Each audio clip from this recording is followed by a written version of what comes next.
भारत में एक ऐसी जगह है, एक ऐसा बीच है जहां रात में जाने की हिम्मत कोई नहीं करता। आज हम उसी दुमास बीच की एक ऐसी कहानी की परतें खोलेंगे जो सिर्फ एक सुनी सुनाई किंवदंती नहीं है, बल्कि कुछ दोस्तों के साथ घटी एक सच्ची डरावनी घटना है। और इस कहानी की शुरुआत होती है मयूर की दादी की इस एक चेतावनी से।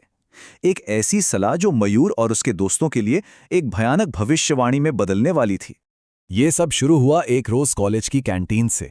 5 दोस्त थे, अपनी अगली ट्रिप का प्लान बना रहे थे, लेकिन इस बार उन्हें कुछ अलग चाहिए था, कुछ ऐसा जो हमेशा याद रहे। गोवा? नहीं यार, अब वो उबाऊ लगने लगा था।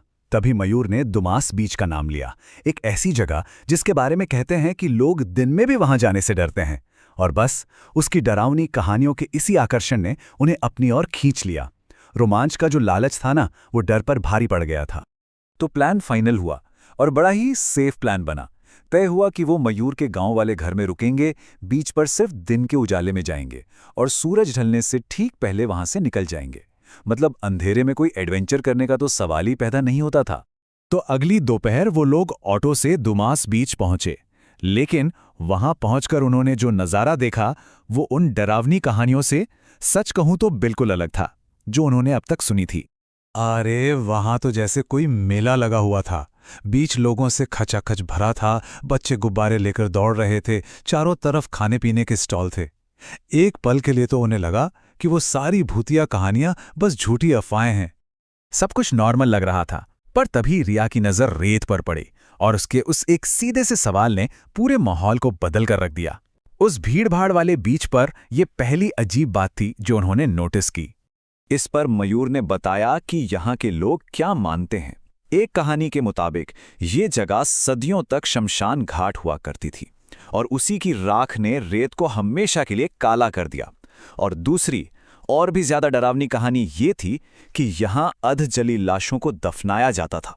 मानो इतना काफी नहीं था कि तभी पास से गुजरते एक लोकल आदमी ने उन्हें यह रहस्यमयी चेतावनी दी।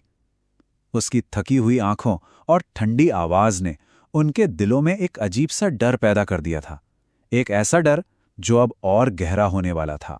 धीरे धीरे दोपहर ढल रही थी और अब कहानी में एक बहुत अहम मोड़ आने वाला था। एक फैसला, एक ऐसा फैसला जिसने उस ग्रुप को तोड़ दिया और उन्हें आने वाले खतरे के सामने बिल्कुल अकेला छोड़ दिया। हुआ यूं कि कुशल की नज़र दूर एक पुराने खंडहर पर पड़ी। शाम होने को थी, इसके बावजूद वो वहां जाने की जिद करने लगा। और यही वो फैसला था जिसने आगे सब कुछ बदल कर रख दिया। और बस यहीं पर 5 दोस्तों का वो ग्रुप 3 हिस्सों में बट गया। रिया और आरव ने साफ मना कर दिया और वापस लौट गए। नील कुछ दूर तक तो साथ गया, लेकिन फिर डर कर अकेला ही लौट आया। और आखिर में बचे मयूर और कुशल, जो उस सुनसान खंडहर की तरफ बढ़ रहे थे, पहले से कहीं ज्यादा अकेले और असुरक्षित। अब कहानी अपने सबसे भयानक हिस्से में दाखिल होती है। जैसे ही सूरज पूरी तरह डूबा, मयूर और कुशल को यह एहसास हुआ कि वो उस अनजान जगह पर बुरी तरह खो चुके हैं। उनकी हालत तेजी से बिगड़ रही थी। शाम 6 बजे तक उन्हें समझ आ गया कि वो रास्ता भटक चुके हैं। कुछ देर बाद दोस्तों से फोन पर बात करने की कोशिश की, लेकिन कॉल कट गई और कुशल का फोन भी बंद हो गया। और आधी रात होते होते मयूर का फोन भी डेड हो गया। अब वो बाहरी दुनिया से पूरी तरह कट चुके थे। और ठीक तभी पहली अजीब घटना हुई। एक अनजानी मीठी सी आवाज हवा में तैरती हुई आई, जो कुशल का नाम पुकार रही थी। वो आवाज हर तरफ से आ रही थी, कभी समंदर की तरफ से तो कभी ठीक उनके पीछे से। लेकिन इसके बाद जो हुआ उसने मयूर के होश ही उड़ा दिए। एक नई आवाज ने उसका नाम पुकारा और वो आवाज हूबहू उसकी दादी की थी। वही दादी जो 8 साल पहले खेतों से रहस्यमयी तरीके से गायब हो गई थी और जिनका आज तक कुछ पता नहीं चला। अब ये डर सिर्फ डर नहीं था, ये बेहद पर्सनल हो चुका था। और इसके बाद तो जैसे डरावनी घटनाओं की बाढ़ ही आ गई। पहले अचानक जलती लकड़ी की गंध आई, फिर राम नाम सत्य है के नारे सुनाई देने लगे, सफ़ेद कपड़ों में कुछ साए दिखे और फिर अचानक भूतिया कुत्तों के एक झुंड ने उन्हें घेर लिया।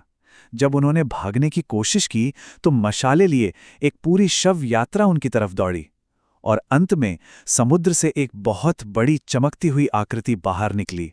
अब उनका दिमाग और शरीर और नहीं सह सकता था।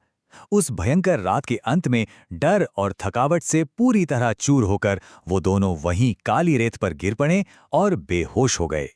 चलिए अब देखते हैं कि उस खौफनाक रात के बाद आखिर हुआ क्या। उनकी जान तो किसी तरह बच गई, लेकिन उस रात का डर उन्हें हमेशा के लिए सताने वाला था। उनके दोस्तों ने पुलिस और मयूर के मामा की मदद से रात भर उन्हें ढूंढा और अगली सुबह वो दोनों उन्हें पानी के किनारे बेहोश मिले। उनके कपड़े गीले थे और पूरे शरीर पर रेत चिपकी हुई थी। जब उन्हें होश में लाया गया तो दोनों को 104 डिग्री का तेज बुखार था।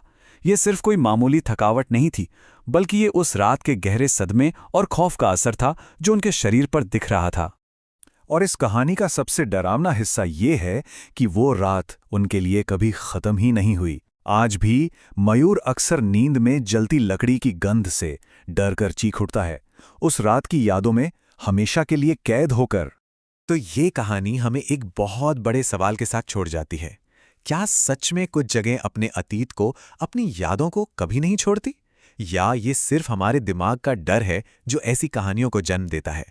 दुमास बीच जैसी जगहों पर हकीकत और वहम के बीच की जो लकीर है ना, वो हमेशा धुंधली ही रहती है।